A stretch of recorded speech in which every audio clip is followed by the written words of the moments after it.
તો નમસ્કાર ગુજરાત, સ્વાગત છે આપનું આજના તાજા નવા હવામાન સમાચારમાં. વાત કરવાની છે તો ગુજરાત રાજ્ય પર આજનું હવામાન કેવું જોવા મળશે, કારણ કે આજે તારીખ 6 ઓગસ્ટ 2025 વાર બુધવાર અને આજના બપોર પછીના અને સાંજના હવામાન સમાચાર જાણીએ. તો મિત્રો ગુજરાત રાજ્ય ઉપર જે છે તે ખાસ કરીને ભારે વરસાદીય સિસ્ટમો હવે આગળ વધી ગઈ છે, જેને લઈને આજે તોફાની અતિ ભયંકર પવનોવાળા વરસાદો અને ગાજવીજ સાથેના વરસાદની આગાહીઓ કરવામાં આવી રહી છે.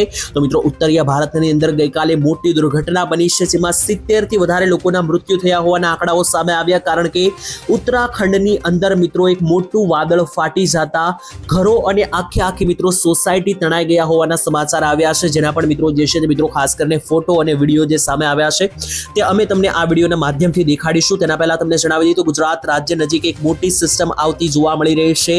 મહારાષ્ટ્રના ભાગોમાં અત્યારથી જ મિત્રો તેને લઈને અત્યારે નવા જૂની શરૂ થઈ ગઈ છે. જોઈ લો, આ મહારાષ્ટ્રના ભાગ ઉપર આ સિસ્ટમ છે. આવતીકાલ સુધીમાં આ સિસ્ટમ ઉપર ચડે તેવી આગાહી છે અને બીજા નંબર ઉપર મિત્રો વાવાઝોડા વિશે પણ અપડેટ આપવાની છે, કારણ કે 15 તારીખથી લઈને 17 ઓગસ્ટની વચ્ચે તૈયારીમાં ચાલજો, કારણ કે મોટું વાવાઝોડું જે છે તે બંગાળની ખાડીમાં બનવા જઈ રહ્યું છે. તેની પણ તૈયારીઓ રાખવી પડશે, તેની પણ આગાહી મિત્રો આ વિડીયોમાં વાત કરીશું. અને સાથે જ આ વિડીયોમાં આજની તારીખની અંદર એટલે કે 6 તારીખે બપોર પછી અને સાંજના સમયગાળા દરમિયાન 11 વાગ્યા સુધી ક્યાં અને કેટલો વરસાદ પડશે બધી જ માહિતી મારે તમને આપવાની છે આ મહત્વના અને કામના વિડીયોની અંદર. તો વિડીયોને અંત સુધી જોતા રહેજો, જેથી કરીને મિત્રો આ જરૂરી અને કામની જેટલી પણ માહિતી છે બધી જ માહિતી તમને મળી જાય. તો ચાલો મિત્રો, સૌથી પહેલા જે છે તે તમને વિડીયોઝ અને ફોટો દેખાડી દઈએ કે ઉત્તરાખંડની અંદર ગઈકાલે જે ઘટના બની છે મિત્રો તમે અહીંયા જોઈ શકો. મિત્રો આ વિડીયો જે છે તે ઉત્તરાખંડથી સામે આવી રહ્યો છે ને અહીંયા આ મિત્રો તમે જુઓ તો તમને ખ્યાલ આવશે કે આખી સોસાયટી છે મિત્રો. આ જે છે તે આખી ઉત્તરાખંડની સોસાયટી છે અને આખી સોસાયટી મિત્રો જે છે તે વાદળ ફાટવાને કારણે તણાઈ જતી જોવા મળી રહી છે. એકો એક જોઈ લો મિત્રો ઘરો તણાતા જોવા મળી રહ્યા છે. અહીંયા મિત્રો જુઓ તો અહીંથી મિત્રો લાઇનસર આ રીતનું પાણી જે છે તે મિત્રો આગળ સોસાયટીમાં આવી રહ્યું છે, જેને લઈને એકો એક મકાનો ધરાશાયી થતા જોવા મળી રહ્યા છે. અને કહેવામાં આવી રહ્યું છે કે આખી સોસાયટી જે આ તણાઈ તેની અંદર 107 લોકો જે છે તે મિત્રો અત્યારે શોધવામાં આવી રહ્યા છે. તેમાંથી 50 થી 60 લોકોના મૃત્યુ થયા હોવાના પણ અહેવાલો જે છે તે કેટલાક સામે આવી રહ્યા છે. અને તમે જોઈ શકો મિત્રો કે કેટલી મોટી દુર્ઘટના અહીંયા બની છે. અને આ જે મિત્રો વસ્તુ બની છે તે વાદળ ફાટવાને કારણે બની છે, જે ઉત્તરાખંડની અંદર ભારતના ઉત્તરીય ભાગોમાં આવેલું રાજ્ય છે. ત્યાર પછી મિત્રો હાલ આજના હવામાન સમાચાર જોઈ લે તો જોઈ લો મિત્રો આ ફોટો તમે જુઓ. આ મોટી જે સિસ્ટમ અત્યારે હાલ બનેલી છે આ મહારાષ્ટ્રના ભાગ ઉપર બનેલી આ સિસ્ટમ છે. જોઈ લો મિત્રો આ મહારાષ્ટ્રનો ભાગ છે અને મિત્રો આ જે સિસ્ટમ મહારાષ્ટ્રના ભાગોએ મહારાષ્ટ્રની બોર્ડરે અત્યારે તબાહી મચાવી રહી છે. તે આગામી સમયમાં ઉપર ચડે પણ તેવા એંધાણ, કારણ કે દેખાડી દઈએ તો મિત્રો અહીંયા જે છે તે ઉપર આપણે આ ગુજરાતની બોર્ડર આવેલી છે ને આ સિસ્ટમ જો આ રીતની ઉપર વધશે તો મિત્રો ગુજરાતની બોર્ડર સાથે ટકરાશે. આ બીજો ફોટો મિત્રો તમે જોઈ શકો કે અહીંયા જે છે તે આપણે આ ગુજરાતની બોર્ડર આવેલી છે, નીચે આ મહારાષ્ટ્ર આવેલું છે અને એકદમ મહારાષ્ટ્રની બોર્ડર મિત્રો તમે જુઓ આ ભયંકર અતિ ભારે વરસાદીય તોફાન વાદળો વાળી સિસ્ટમો જે છે તે અત્યારે બનેલી છે. અને એ સિસ્ટમોને કારણે આજે ગુજરાત રાજ્યમાં જોઈ લો તો છૂટા છવાયા વાદળો બનેલા છે અને આ વાદળને કારણે આજે ગુજરાત રાજ્યની અંદર મધ્યમથી ભારે વરસાદની આગાહી છે. સવારથી સાંજ સુધીમાં આગાહી હતી, બપોર પછી મિત્રો કેટલો વરસાદ નોંધાયો છે અને સાંજ સુધી આજે એટલે કે 6 તારીખે કેટલો વરસાદ પડશે અને 7 તારીખે સવારનું વાતાવરણ કેવું જોવા મળશે હવે જાણીએ.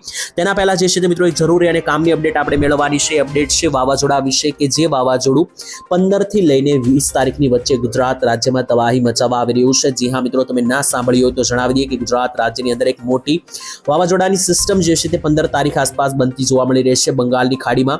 જોઈ લો મિત્રો આ 15 તારીખના દ્રશ્યો છે ને અહીંયા બંગાળની ખાડીની અંદર જે છે તે એક સર્ક્યુલેશનો બનવા લાગ્યા છે. 15 તારીખે અહીંયા જોવો તો સર્ક્યુલેશનો બનવા લાગ્યા છે વાવાઝોડાના. ત્યાર પછી 16 અને 17 તારીખ જોઈ લો તો મિત્રો 16 અને 17 તારીખ આસપાસ જે છે તે આ એક મોટું વાવાઝોડાનો જે આકાર બની રહ્યો છે તે ખાસ કરીને ગુજરાત માટે તબાહી રૂપ બની શકે, કારણ કે 15, 16 અને 17 તારીખ દરમિયાન ગુજરાત રાજ્યમાં મોટા સર્ક્યુલેશનો બનવાના છે, જેને લઈને ગુજરાતવાસીઓએ તૈયાર રહેવું પડશે. તમે જોઈ શકો મિત્રો સ્ક્રીન ઉપર આજે સર્ક્યુલેશનો બની રહ્યા છે. અહીંયા આ મિત્રો જે છે તે એક વાવાઝોડાની સિસ્ટમ બની રહેશે. જોકે મિત્રો 15 તારીખ સુધીમાં આ સિસ્ટમ નબળી પડે છે કે વધારે મજબૂત બને છે તે જોવાનું રહ્યું, પરંતુ તમને જણાવી દઈએ કે જો વાવાઝોડું ના પણ આવે તો પણ મિત્રો અહીંયા આ અરબ સાગરની અંદર અને આ બાજુ અહીંયા બંગાળની ખાડીની અંદર જે આ વિસ્તારો છે, આ જે ઝોન છે તેની અંદર મિત્રો એક તીવ્ર મજબૂત સિસ્ટમ બનવાની છે, જેને કારણે ગુજરાત રાજ્યમાં 15 તારીખથી લઈને 25 તારીખનો જે રાઉન્ડ રહેશે તે અતિ ભારે રહેવાના એંધાણ છે અને આ દિવસો દરમિયાન ગુજરાત રાજ્યની અંદર જે છે તે 12 ઇંચથી લઈને 14 ઇંચના વરસાદો પણ જે છે તે જોવા મળવાના છે, જેના વિશે વિડીયો મિત્રો ચોક્કસ બનાવીશું, ત્યારે તેના વિશે વિગતમાં માહિતી આપીશું. હવે મિત્રો હાલ આજની અંદર આપણે આજના હવામાન સમાચાર જાણીએ કે આજે ગુજરાત રાજ્ય ઉપર કેવું વાતાવરણ જોવા મળવાનું છે. સાંજ સુધીમાં તેની અપડેટ અને માહિતી જે છે તે મિત્રો મેળવીએ તો સાંજે 12 વાગ્યા સુધીમાં ગુજરાત રાજ્ય ઉપર ભારે વરસાદની આગાહી છે. તમે અહીંયા જોઈ શકો 12 વાગ્યા સુધીમાં ગુજરાતની અંદર તોફાની વરસાદો જે છે તે તૂટી પડવાના છે આજે. તેની વચ્ચે મિત્રો કયા કયા ભાગોમાં કેટલો વરસાદ જોવા મળશે તેની માહિતી મેળવીએ તો જોઈ લો મિત્રો આ સમગ્ર ગુજરાતનો નકશો છે, જેમાં વાદળો હાઈ લેવલના અહીંયા બની રહ્યા છે. ખાસ કરીને તો મિત્રો તમે જુઓ તો અહીંયા સૌરાષ્ટ્ર, દક્ષિણ ગુજરાત અને ઉત્તર ગુજરાતમાં જે છે તે હાઈ લેવલના વાદળો બની રહ્યા છે અને આ વાદળોને કારણે આજે ગુજરાત રાજ્યની અંદર મેઘરાજા જે છે તે ભૂક્કા કાઢવાના છે. તો ચાલો મિત્રો એક પછી એક બધા જ ગામડાઓ અને જિલ્લાઓ વિશે વાત કરીએ. શરૂઆત કરીએ ઉત્તર ગુજરાતની સાથે. તો જોઈ લો ઉત્તર ગુજરાતના ભાગોની અંદર આજે સવારથી સાંજ સુધીમાં ભારે વરસાદની આગાહી હતી. તેની વચ્ચે આજે ગુજરાત રાજ્યની અંદર ઉત્તર ગુજરાતમાં અતિ ભારે કડાકા ભડાકા સાથે વરસાદો તૂટી પડશે. વિસ્તારો વિશે જોઈ લઈએ તો મહેસાણા, મોઢેરાના વિસ્તારથી લઈને ચાણસમાના વિસ્તાર, ત્યાંથી પણ મિત્રો આગળ વધીએ તો જોઈ લો વડનગર, સિદ્ધપુર, પાટણ, રોડા, રાધનપુરના વિસ્તાર, સાંતલપુરથી લઈને ઉપરના વિસ્તારો જોઈ લો તો મિત્રો ખાસ કરીને સુઈગામ, થરાદ, ધાનેરા પંથક, ડીસા પંથક, પાલનપુર, આબુ અંબાજી, ત્યાંથી નીચે આવે તો ખેડ બ્રહ્મા, સાંબરકાંઠાના વિસ્તારો, બનાસકાંઠા, ડુંગરપુર, તેની સાથે ઈડર, પ્રાંતિજ, મોડાસા, વડનગર અને અરવલ્લી સહિતના જેટલા પણ મિત્રો ઉત્તરીય ગુજરાતના પટ્ટાના અંદર આવેલા વિસ્તારો છે,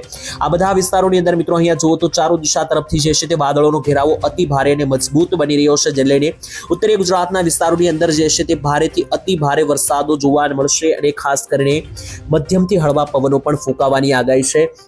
ત્યાંથી નીચે દક્ષિણ ગુજરાતની વાત કરીએ તો દક્ષિણ ગુજરાતમાં પણ વલસાડ બોર્ડર નજીક ભારે વરસાદની આગાહી, કારણ કે મહારાષ્ટ્રની અંદર અત્યારે એક મોટી સિસ્ટમ તબાહી મચાવી રહી છે, જેની અસર ગુજરાત રાજ્યના દક્ષિણ ગુજરાતના ખૂણામાં પણ જોવા મળશે, જેને લઈને આજે વલસાડ નજીકના વિસ્તારોમાં જોઈ લો તો ખાસ કરીને આજે વલસાડ, બિલીમોરા, વાસંદા, આહવા, ડાંગ, સાપુતારા, નવસારી અને જે આ બારડોલી અને વ્યારાના વિસ્તારો છે આ ભાગોની અંદર કડાકા ભડાકા સાથે આજે વરસાદો તૂટી પડવાના છે. ઉપર પણ મિત્રો જોઈ લો તો સુરત, નવસારીના વિસ્તારોથી લઈને બારડોલીના વિસ્તારો, વ્યારા, કોસંબા, ભરૂચ, ડેડિયાપાડા, ઉમરપાડા અને ત્યાંથી ઉપર મિત્રો જોઈ લો તો નનખાડાના વિસ્તારોથી લઈને ડભોઈ, વડોદરા, બોડેલી, છોટાઉદેપુર અને આણંદ સહિતના જેટલા પણ આ દક્ષિણીય ગુજરાતના પણ ભાગો છે આ બધા જ વિસ્તારોની અંદર અતિ ભારે વરસાદો બની શકે. મહારાષ્ટ્રની અંદર જે મિત્રો સિસ્ટમ બનેલી છે તે દક્ષિણ ગુજરાતમાં પણ આજે ભૂક્કા કાઢી શકે તેવી મિત્રો આગાહી છે. ત્યાંથી આગળ વાત કરીએ સૌરાષ્ટ્રની તો જોઈ લો મિત્રો આ સમગ્ર સૌરાષ્ટ્રનો ભાગ છે અને સૌરાષ્ટ્ર ઉપર પણ મિત્રો જે છે તે વાદળીય ઘેરાઓ અને વાદળીય પટ્ટાઓ આગળ વધી રહ્યા છે, જેને લઈને આજે સૌરાષ્ટ્રની અંદર પણ મધ્યમથી ભારે વરસાદો જોવા મળશે. તેમાં પણ કયા કયા ભાગોમાં ભારે વરસાદની આગાહી છે તે માહિતી મેળવીએ, અપડેટ મેળવીએ. તો મિત્રો સૌથી પહેલા રાજકોટ જિલ્લા વિશે વાત કરીએ તો જોઈ લો મિત્રો આ રાજકોટ જિલ્લાનો પટ્ટો છે અને રાજકોટ જિલ્લાની અંદર આજે જોઈ લઈએ તો શાપર, વેરાવળના વિસ્તાર, ચોટીલા, થાણગઢ, તેની સાથે સરદાર, વિછિયાના વિસ્તારોથી લઈને કાલાવાડ, ધોરાજી, ઉપલેટાના વિસ્તારો, ગોંડલના વિસ્તારો, આ બધા વિસ્તારોની અંદર જે મિત્રો ખાસ કરીને રાજકોટ જિલ્લામાં આજે બપોરે અને સાંજ દરમિયાન ભારે વરસાદની આગાહી છે. ત્યાંથી આગળ બોટાદ જિલ્લામાં જોઈએ તો બોટાદ જિલ્લામાં હળવાથી મધ્યમ છૂટાછવાયા વરસાદની આગાહી રહેશે, જેમાં વિસ્તારો વિશે વાત કરી લે તો જોઈ લો વિસ્તારોની અંદર બાણગઢ, બરવાળા, ધંધુકાના વિસ્તાર, ધોળાના વિસ્તારોથી લઈને ગઢડા, ત્યાંથી ઉપર જોઈ લે તો મિત્રો રાણપુરના વિસ્તાર છે, માંડવા અને સાળીંગપુર લાગુ વિસ્તારોમાં છૂટાછવાયા વરસાદો જોવા મળી શકે. ભાવનગર જિલ્લામાં મિત્રો જોઈએ તો ભાવનગર જિલ્લામાં અત્યારે કોઈ મોટા વાદળો નથી, છતાં પણ છૂટાછવાયા ઝાપટાઓ મિત્રો જોવા મળી શકે, જેમાં પાલીતાણા, શિહોર, ભાવનગર, અલંગ અને તળાજા, મહુવાનો સમાવેશ જે છે તે થયેલો છે. ત્યાંથી મિત્રો અમરેલી જિલ્લામાં પણ જોઈ લઈએ તો અમરેલી જિલ્લામાં પણ ભાવનગર જિલ્લાની જેમ કોઈ મોટા અતિ ભારે વાદળ નથી, પરંતુ છૂટા છવાયા વરસાદો જોવા મળી શકે, જેમાં બગસરા, લીલિયાના વિસ્તાર, રાજુલા, સાવરકુંડલા, ધારી, દુધાળાના વિસ્તારોથી લઈને જે બાબરા અને લાઠીના વિસ્તારો છે આ ભાગોમાં છૂટાછવાયા હળવા વરસાદ આવી શકે. જ્યારે મિત્રો જુનાગઢ અને ગીર સોમનાથ જિલ્લામાં ભારે વરસાદના એલર્ટો છે, જેમાં માણાવદર, મુલિયાસા, કેશોદ, વિસાવદર, ધારી, સાસણગીરના જંગલોથી લઈને નીચે આવે તો તુલસીશ્યામના વિસ્તારો, ઉના, વેરાવળ અને કોડીનાર, તાલાળા સહિતના જેટલા પણ આ ભાગો છે આ બધા ભાગોની અંદર જે છે મિત્રો અત્યારે હાલ ખાસ કરીને ભારેથી અતિ ભારે ગાજવીજ સાથેના વરસાદો જોવા મળી શકે. દરિયાકાંઠે પણ મિત્રો જોઈ લો તો દરિયાકાંઠે પણ પોરબંદર, દ્વારિકા અને જામનગર જિલ્લામાં છૂટાછવાયા વાદળો મળશે, જેને લઈને મધ્યમથી હળવા વરસાદની અહીંયા પણ આગાહી જે છે તે રહેલી છે. જો કે મિત્રો ઉપરના વિસ્તારો જોઈ લઈએ તો અહીંયા જામનગરથી ઉપર જે આ મોરબી અને સુરેન્દ્રનગર આવેલું છે ત્યાં પણ છૂટાછવાયા મધ્યમ હળવા વરસાદો રહી શકે. ત્યાંથી મિત્રો હવે છેલ્લે જે છે તે મધ્ય ગુજરાત અને કચ્છની વાત કરીએ તો કચ્છમાં મધ્યમથી હળવા છૂટાછવાયા વરસાદની આગાહી, જ્યારે મધ્ય ગુજરાતની અંદર જે છે તે વાદળીય ગતિવિધિઓ ઓછી છે, જેથી મધ્ય ગુજરાતમાં ઓછા મધ્યમ વરસાદો જોવા મળશે.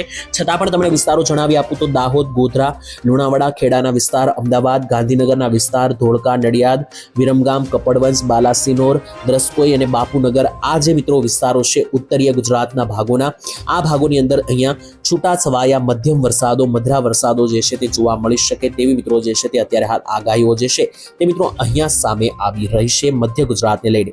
મિત્રો હાલ આજના તમામ હવામાન સમાચાર અહીંયા પૂર્ણ થાય છે, જેમાં આપણે A to Z માહિતી આપી.